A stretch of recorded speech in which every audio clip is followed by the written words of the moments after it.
afternoon and welcome to the Vista Asian Midday Market Watch.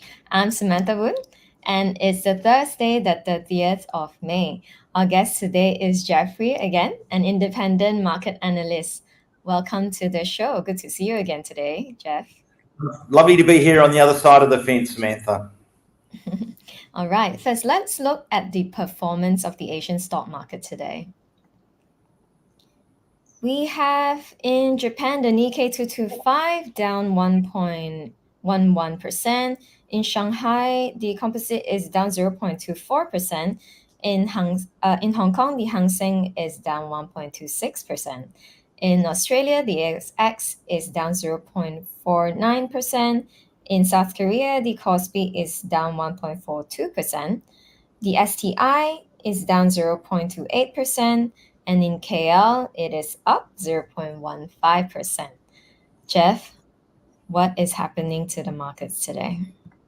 I think it's a story that we touched on yesterday and many of our guests have touched on in recent times, and that's inflation nerves. We saw US yields rise again slightly overnight, and markets are clearly on edge about inflation in the United States and whether it is going to come down as fast as they had hoped. We already know the answer to that one. It hasn't been, but also what this means for the trajectory of Federal Reserve easings. And of course, higher interest rates are usually not good for most stock markets. So the fears that the Fed may stay higher for longer is weighing on sentiment this week. And tomorrow night's data will probably be pivotal as to whether that trend continues.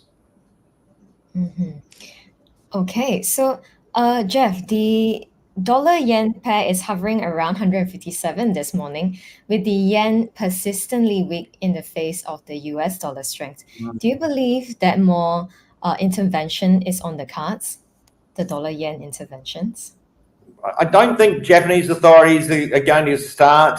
Well, we haven't seen many comments this week from them saying watching markets closely and that sort of thing. They tend to say these sorts of things in the news wires before they actually pull the trigger. But I think the other thing in play here is that US yields have been rising, and the dollar-yen carry trade is clearly back in favour at the moment. So as long as US yields are on an upward path, I don't think the Japanese authorities are going to be inclined to intervene. Also, I think that what really triggers the Japanese authorities is when we see fast moves. So if we were to see dollar-yen move from 157 to 160 or 162 in one or two trading sessions, that may force their hand, but things have been quite steady in recent times. So one, markets are fairly calm even if the yen is weak, but B, while US yields are rising, they may not be inclined to pull the trigger on that side either. Mm-hmm. Oh, okay. So we had the New Zealand budget and South African election yesterday, right? It seems to have provoked muted responses in the currency market. What is your outlook for the Kiwi and Rand then?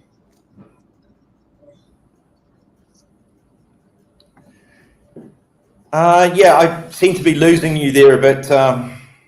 Okay. All right. Can you hear me now? Oh, there we're back again. Yeah. The joys of Jakarta internet. Yes, right. So you were asking about the outlook for the Kiwi and the Rand, given that we've had a New Zealand budget yesterday and the South African elections are in process. Well, let's break the two down. The New Zealand dollar, the budget didn't really pull out any surprises. They did announce their tax cuts. They did announce this tighter spending. They did push back the government returning to surplus to 2028, and that will only be 1.4 billion. And I think that's why the Kiwi didn't really rally. I think markets are perhaps a bit concerned that the tax cut may feed through to slightly higher inflation and thus keep the RBNZ on hold for longer. But overall, there were no real surprises. I think what's weighing on sentiment with the New Zealand dollar, which has very high interest rates and should be a beneficiary of these carry trades at the moment, is the fact that the government is running quite a large deficit. Now, they're saying they're not borrowing to pay for the tax cuts, but in my mind, if you put through tax cuts and you're running a government deficit, then somewhere along the way, you must be borrowing. So even if you say you're borrowing for that and that and that, and not for tax cuts. So I think this is what's weighing on New Zealand dollar sentiment at the moment. When we look at the rand, so the counting is underway, and apparently the Electoral Commission does put out a projection of what the voting will be after they've counted a certain percentage of the vote, and they haven't got to that percentage yet. The polls are indicating that the ANC may lose its majority and be formed into a coalition for the first time since apartheid ended and Nelson Mandela came to power. So this is big news. We have seen the rand fall about 5 big figures over the last couple of days, which is not a massive move for the rand.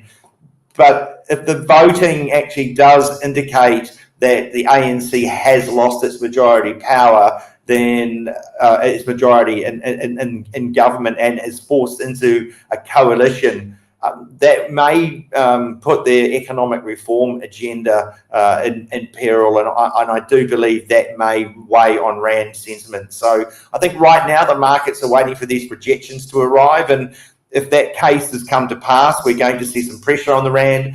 But if it looks like the ANC is going to take an outright majority, we could see the rand actually regain some of those losses against the US dollar.